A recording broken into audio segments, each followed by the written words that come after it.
तर नमस्कार मित्रांनो, पुन्हा एकदा नवीन एका व्हिडिओमध्ये आपलं स्वागत आहे. मित्रांनो, आरटीचे फॉर्म ऑनलाईन सुरू झालेले आहेत. आता यामध्ये एक नवीन रूल आलेला आहे मित्रांनो, 1 किलोमीटरच्या आतमधल्या शाळा फक्त आपल्याला दिसणार आहे फॉर्म भरते वेळेला. आता इथं बऱ्याचशा पालकांना हा प्रश्न आहे की नेमकं आपल्या घरापासून 1 किलोमीटरच्या अंतरामध्ये अशा कोणत्या शाळा आहेत ज्या आरटीमध्ये रजिस्टर आहे आणि ज्यांचं डिस्टन्स आपल्या घरापासून 1 किलोमीटरच्या आतमध्ये आहे. आता हे जर आपल्याला ऑनलाईन फॉर्म भरण्याच्या आधी जर माहीत करायचं असेल तर आपण कसं बघू शकतो की आपल्या घराच्या एक्झॅक्ट लोकेशनपासून 1 किलोमीटरच्या अंतरामध्ये कोणत्या अशा शाळा आहेत ज्या आरटीमध्ये रजिस्टर्ड आहेत आणि ज्या 1 किलोमीटरच्या आतमध्येच आहेत. हे जर आपल्याला फॉर्म भरायच्या आधी माहीत करायचं असेल तर तेच आपण कसं बघू शकतो हे आपण आजच्या व्हिडिओच्या माध्यमातून पाहण्याचा प्रयत्न करणार आहे. तर छोटीशी व्हिडिओ शेवटपर्यंत नक्की बघा. जर आपल्याला व्हिडिओ आवडला तर व्हिडिओला नक्की लाईक करा. आपल्या चॅनलवरती पहिल्यांदा झालेलं असेल तर चॅनलला नक्की सबस्क्राईब करून ठेवा. तर चला मग व्हिडिओला सुरू करूया.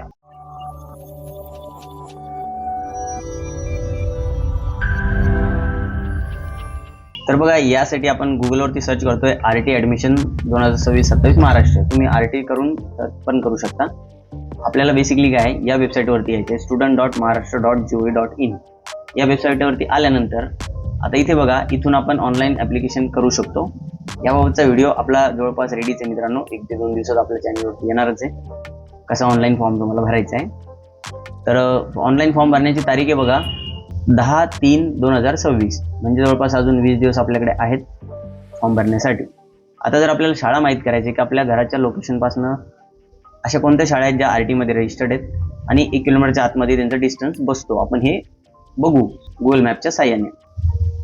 तर बघा, इथे यायचं आहे आपल्याला list of school along with approve fee जे काय आहे. तर इथे आपलं महाराष्ट्र सिलेक्टेड राहणार आहे. आता इथून तुम्हाला तुमचा जो जिल्हा आहे, डिस्ट्रिक्ट आहे, ते सिलेक्ट करायचं आहे. आता तुम्हाला कसं सर्च करायचे, शाळा बाय नेम किंवा बाय ब्लॉक. तर आपल्याला नावं माहिती नाही आहे समजून चला शाळेंचे, तर बाय ब्लॉक आपण घेणार. त्यानंतर आपला तालुका आपल्याला सिलेक्ट करायचा आहे.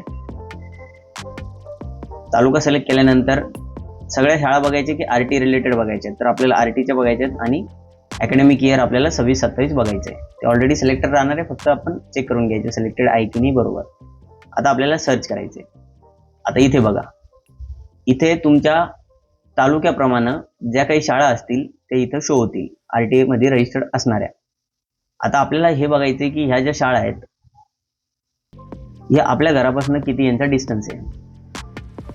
तर आपल्याला त्यांची नावे मिळून जातात. मग तर तुम्ही आता इथे सर्च करायचं की आता इथे बघायचं की अशी कोणती शाळा आहे बाबा की जी तुम्ही नाव तिचं ऐकलेलं आहे पण आपल्याला नेमकं माहित नाही की आपल्या घरापासून त्याचा डिस्टन्स किती किलोमीटर पडतोय, 1 किलोमीटर पडतोय, 1.5 पडतोय काय. तर ते आपण बघणार. आता जसं मी एक शाळा इथे घेतो. आता समजा मी ही एक शाळा सिलेक्ट केली तर बघा, इथं सर्व डिटेल्स इथे येऊन जातात. मॅपचं आपल्याला ऑप्शन मिळतं चेक ॲड्रेस लोकेशन. तर आपल्याला याच्यावरती क्लिक करायचं आहे. आणि सोबतच मित्रांनो इथं दिलेलं पण असतं की फर्स्ट स्टँडर्डसाठी हे ॲडमिशन घेऊ शकतात ना. 5 वर्ष 11 महिने 15 दिवस मुलाचे कंप्लीट असायला पाहिजे वय. आणि किती त्यांच्याकडे स्ट्रेंथ आहे, 21 स्ट्रेंथ आहे टोटल. त्याच्यामधून आरटी 25% साठी सीट किती अवेलेबल आहे, 7 आहे. त्याची वॅकन्सी अजून 7च आहे. असं हे सर्व डिटेल्स इथं आपल्याला पाहायला सुद्धा मिळतात शाळेसंबंधात. आणि त्याचं आपल्याला आता गुगल लोकेशन बघायचं आहे. तर इथं क्लिक करायचं, मॅप ओपन होईल. गुगल मॅपवरती क्लिक केल्यानंतर आता बघा, इथं याचं लॅटिट्यूड लॉंगिट्यूड दिलेलं असतं इथं वरती. आता आपल्याला काय करायचं आहे की याचा डिस्टन्स बघायचा आपल्या घरापासून किती आहे. तर आपल्याला गुगल मॅप ओपन करायचं आहे. तुम्ही फोनमध्ये सुद्धा करू शकता हे. आता आपल्याला गुगल मॅपवरती यायचं आहे की आपण जी शाळा बघतोय ती आपल्या घरापासून किती तिचा डिस्टन्स आहे हे आपल्याला बघायचं आहे. आता बघा, आपलं घर शोधून घ्यायचं आहे. समजा आता हे लोकेशन आहे, या घरापासून आपल्याला बघायचं आहे की शाळेचं अंतर किती. आता आपण घरावरती हा पॉईंट आणलाय. आता आपलं जे घर आहे त्याच्यावरती आपण पॉईंट केलाय आणि त्याला डबल क्लिक केलं तर त्याचं लोकेशन इथे येऊन जातं. आता आपल्याला डायरेक्शन बघायचं आहे. की डायरेक्शनवर आलो आपण. आता इथे काय करायचं, आपल्याला शाळेचं लॅटिट्यूड लॉंगिट्यूड कॉपी करायचं आहे. इथून कॉपी करायचं आहे, गुगल मॅपवरती यायचं, इथे टाकायचं आहे, कॉमा द्यायचा आहे, स्पेस. आता लॉंगिट्यूड घ्यायचं आहे, कॉपी करायचं आहे,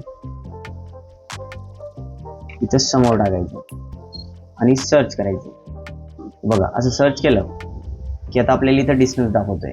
इथे लिहून येतं बघा, 4 मिनिटाचा रस्ता आहे. हे घराचं लोकेशन आहे आणि हे इथून असं जाऊन हे शाळेचं लोकेशन आहे.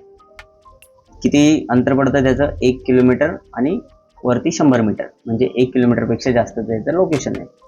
तर मग आपण काय करू शकतो, जेव्हा आपल्याला आता जर आपल्याला या शाळेमध्ये ॲडमिशन द्यायचं असेल तर आपल्याला आपलं लोकेशन थोडंसं आणखी समोर 100 मीटर शाळेच्या जवळ घेऊन सेट करायची आणि आपण मग ऑनलाईन फॉर्म भरण्यासाठी ही शाळा आपल्याला ऑनलाईन दिसायला लागेल. तर मित्रांनो, असं आपण शोधू शकतो आपल्या घराजवळ जी शाळा आहे तिचं अंतर नेमकं आपल्या घराच्या लोकेशनपासून किती अंतरावर आहे. कारण आता जो अंतर देण्यात आलेला आहे फॉर्म भरण्यासाठी तो खूपच कमी, 1 किलोमीटरच्या आतमध्ये, म्हणजे खूपच जास्त कमी डिस्टन्स आलेला आहे. तर मित्रांनो, हा एक महत्त्वपूर्ण व्हिडिओ होता. जर आपल्याला आवडला असेल तर व्हिडिओला नक्की लाईक करा. भेटूया मित्रांनो नवीन माहितीसह नवीन व्हिडिओमध्ये. तोपर्यंत धन्यवाद.